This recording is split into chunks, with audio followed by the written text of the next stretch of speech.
Hi, this is Michael Buffer, and let's get ready for Baylor TV.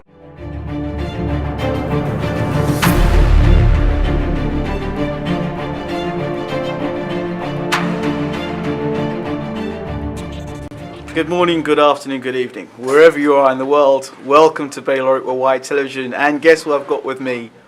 Ryan Rhodes. And for people who don't know who Ryan Rhodes is, silly people, Ryan, just give people a little overview as to who you were as a boxer.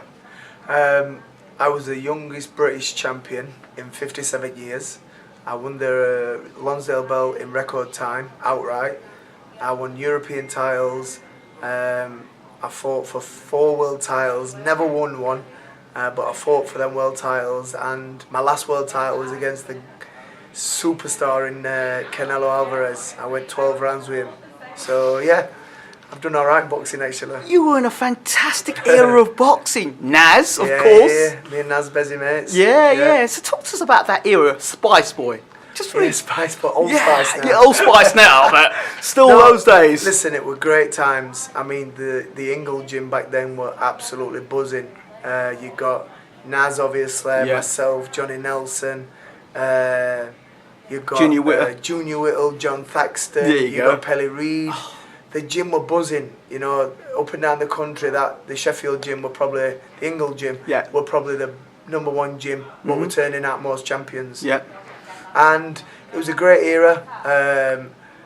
We was all fighting live on Sky Sports. It were a buzz. It were a blast. Now, I always find that era, maybe it's just me, growing up in that era, but I find that era far more exciting than the era we're in at the moment. Now, is that just me, or is that just... Well, I'd say that, definitely. I'm going to say that. But I don't know, it would probably... I don't know, they were just... The coverage was different. Coverage were different. Yeah. Obviously, what Box Nation and on BT Sport are doing now is fantastic, and what Eddie Earn with Matchroom's doing on Sky, which is fantastic. Yeah. Back then, it were mainly small hole shows, unless it were the big fights. Yeah. But now it's just arenas, which is fantastic for boxers, fantastic for British boxing at the minute.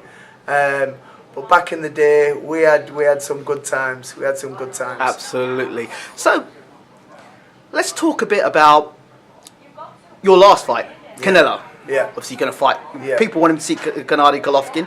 What are your thoughts about Canelo when you fought him? I boxed him when he was, I think, 21, 22 years old. Yep. So he was still WBC champion, but Yep. he was still a kid. He was still a baby. Now he's a mature, strong, physical, no nonsense kind of guy. You fancied your chances against him when you were there. Listen, yeah, I was flying back then. Yep. You know, I beat Jamie Moore for the European title. Great fight. In a fight of the year. I'd defended my title in Sheffield in front of 2,000 people, which were fantastic. So I was on a roll. It was like the second coming of my career kind of thing. But I ended up boxing, I believe, a superstar in boxing. And I know back then he was just coming through on the scenes, but I knew the kid was going places. You know, I knew that when I boxed him, everything I tried, he had an answer for, and that's what great fighters have got. They can answer any style, any technique, any ability, and whatever I tried in that ring in that 12 rounds, he had an answer for, and that's why I believe he's a great champion. I want to go back to something that happened, and it's a press conference I watch every so often if I want a little giggle. Anthony Small and yourself. Talk to you about it. It's one of those press conferences that the fight never happened, but it's like, we kind of wish the fight had happened. Well, I'll tell you what, the press conference, if the fight would have been anything like the press conference, it would have been a fireworks. It were. But I think about 3 weeks before the fight, 2 weeks before the fight, I ended up getting a chest infection. Right. I was British champion at the time. Yeah. And then I pulled out of that fight. Yeah. Obviously, I started training again. They were talking about making the fight again. Yeah. And then all of a sudden, I got offered the Jamie Moore fight for the European title. They said I couldn't keep my British title. I would have to vacate to fight for because he was Anthony Swole was mandatory for the British title. Obviously, I vacated it. European title, British title. I'd already won the British title twice. European title I went for, even though Jamie Moore was, I thought, a tougher fighter than Anthony Small. But it was what I wanted to do at the time, and you know, I went. Looking back now, it was the best thing I did because I ended up beating Jamie Moore. It was a fight of the year. Absolutely. What a 7 rounds. He battered me for 4 rounds, and then he started getting tired, and that's when I started coming back into it.